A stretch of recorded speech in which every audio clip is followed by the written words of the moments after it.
അപ്പോൾ ഇന്ന് ഞാൻ വന്നിരിക്കുന്നത് എന്തിട്ടായിരുന്നു അറിയാം, നമ്മളെ കഞ്ഞിക്കലത്തിൻ്റെ അടിയിലത്തെ ഈ കരികളൊക്കെ എങ്ങനെ കളയാമെന്ന് വിചാരിച്ചിട്ട് ഞാൻ ആദ്യം വീഡിയോ എടുത്തപ്പോൾ എൻ്റെ മോൻ തെറ്റിച്ചു.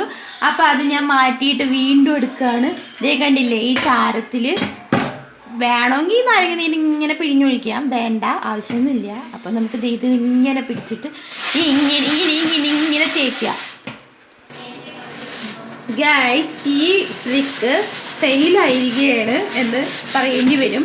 ഇങ്ങനെയുള്ള കട്ടിയുള്ള കരികൾ നമുക്ക് നമ്മുടെ ഈ സ്ക്രബ്ബർ ഇതുപയോഗിച്ച് മാത്രം ഇങ്ങനെ തേച്ചാലേ പറ്റുള്ളൂ.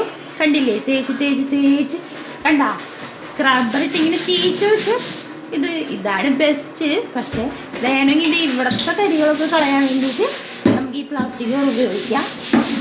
ചെറിയ കരികൾ കളയാൻ വേണ്ടിയിട്ട് പ്ലാസ്റ്റിക് ഉപയോഗിക്കാം. അപ്പോൾ ഗൈസ്, കലം ഞാൻ കഴുകി